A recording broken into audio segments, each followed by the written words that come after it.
thil hi kan hun ma thil thleng se kan ya a mor te hi kan tong ve chaw ania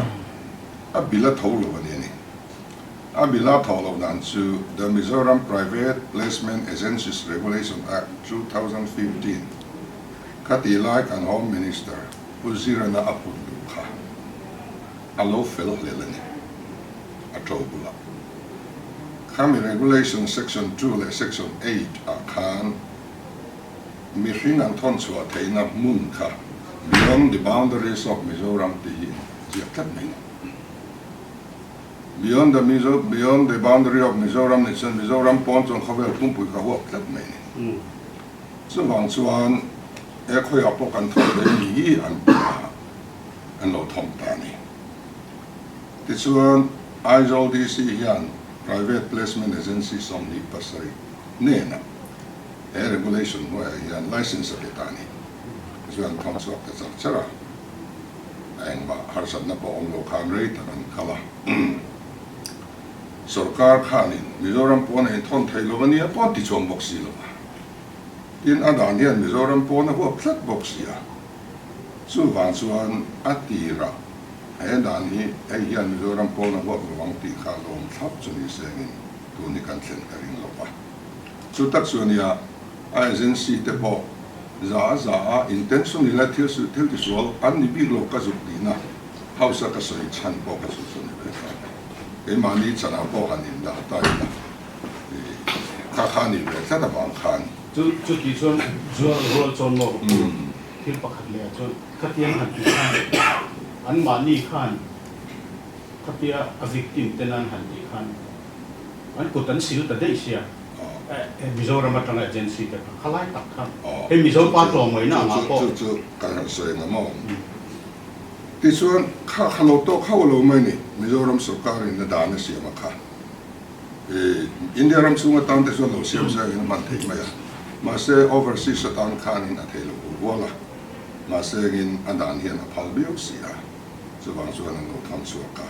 ani na tak ka chuan Immigration Act adan hian phal miau si ki la kai ka soi to ka section 2 le section pariat na ka enro beyond the boundary of Mizoram ti khachuang ve khang agency tena mi an thon chua theina mun kha Mizoram pon a huap ani chumia wang chuan adan hi lo fel helani ka te ni chu atira Mizoram pon India ram pon en thon chua thelo an tin dan hi fel takin siam ni se ti le thleng hawlo ti chuan adan tak tu chuan India ram pon a thon chua tu chuan Immigration Act 1983 nuaya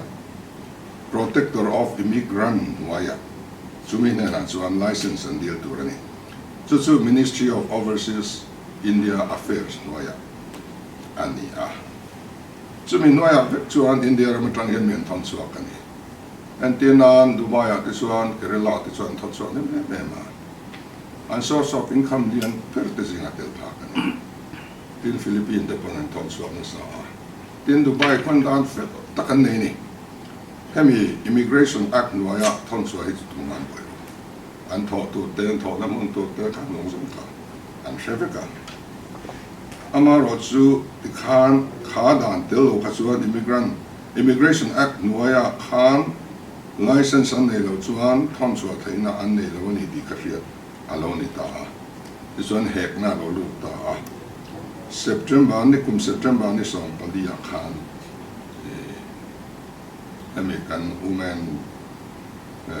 Child Development in Bellam Pangyan evayaran and Teluta. The Trankan Sokar Masa Khan Aheta Chavani. This one Nison Palita Kua evayaran Teluta. This one unbind me some to me arrest and the Ahtona. So arrest sports so can hun mabet and ya pakhat ero so kumin January Taman Kaun. So an election no ni nen an mi man tur le an sui tur kha asen khan agency ka somni pasai lai kha so karma sa khan license lo pe to sia khang ho jong song han ti chung kha lu ve are ve de le ka ti chuan khami kha bele bu ni tla ta bangin belin to nan an chok ni chu wang chuan UT pa case pon register do lo han ti te kha chu adit lo ba kan sarkar ma sa khan action alo la dai to zo ani ti chuan tu na hian prosecution ti tu chuan Prosecutor General of Immigration atangin prosecution sanction la klaya chu kumin January ni som ni panga khan dil nan thelu ta ani eng rong zong anan dia tang khan so September atang chuan arei vak lo chu investigation pro anti muang lu tu big lo ti chuan in ni som ni panga January an thelu ta March ni som pariata khan reminder and thong le a ti chuan tun ni som panga ni som panga khan and remind le ni ma se chan na la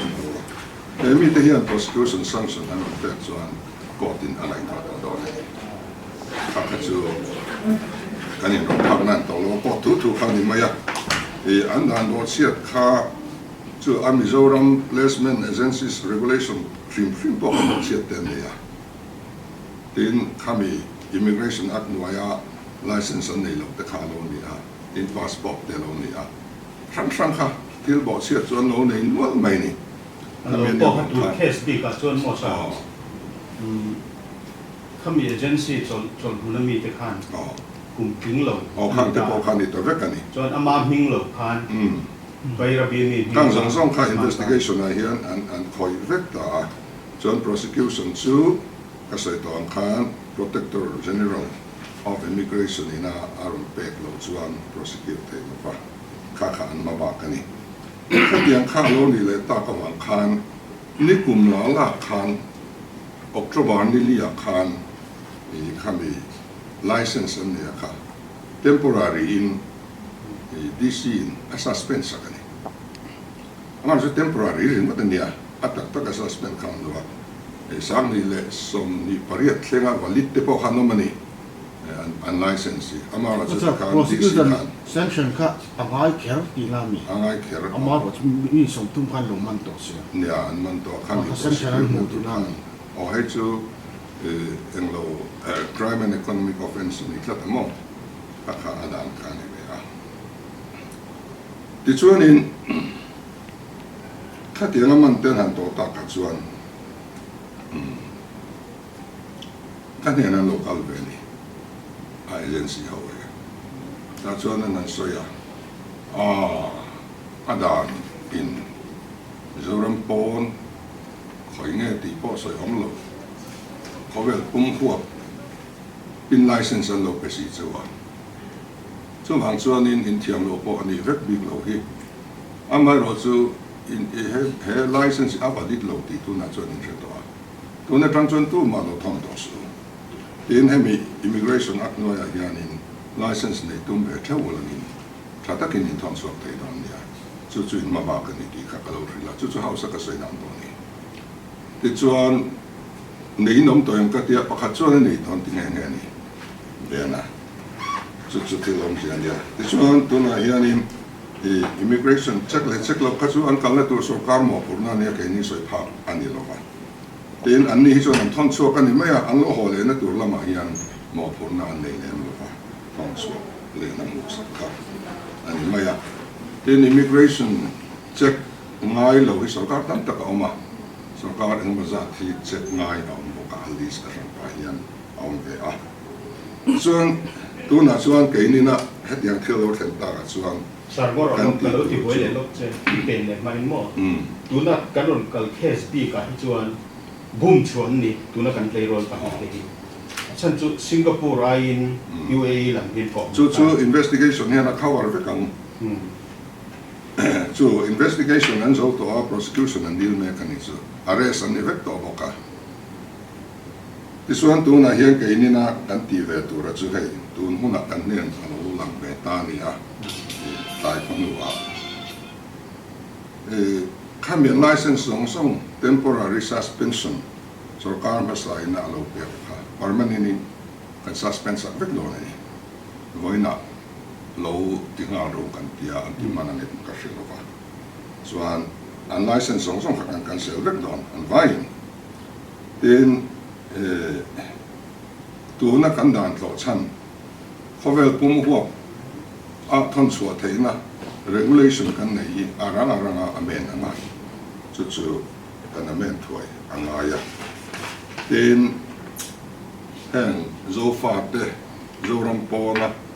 lo chuak ve ho mizos diaspora kan han ti hi a en kol tu big nei anga in kan hria hausa po hang ka soi to a chu tan chun a sel kan din don ni abi kin sel kan din don a chu notification hi chu mai thei ani to MCC wang hin kan chu ngam lo kham ye sel khan tun wa chu nin kan ten ko pek to lo na tin heng agency kal thlang lo wa mani thu thu lo kal hi an tama ke ngai point ka boi pui nem be to a Burma trong ten China an lu ta hi ang lo va phai ko tang wal te po kha te ne na tang tlang kan san so ka ma visa ai ba le ne lo ke nan lu ta ti khan lungin an ta an lungin tan na mun ri po ka he so ha me mani tin ne pa la yan phul so kan nga an ti a nula pathum chu kai ma sun ka phul so po me ni tunin than ma khan ti chuan pathum dang kan oman rong ti le a chu alo chua ka ten min ron hu si lo lom tu soi po ka dong si lo lom tu soi ka be se thin na lam ni lovin evidence ka du ni ma se ang manon ti tak si lo wa chuan kan feel secretary ta ka zu zo ta zel lo en dik te u bi zo ta na no mem ka zu ya an mong kan se lo ron ti box ya chu wa chuan ka pe du to lo min ron na phone ka la du to lo ri mon me ni min bum ni de te hian ka hria chu a sel kan din do na tin pi te hi pirim sang hi noi tam ta ka seng to ni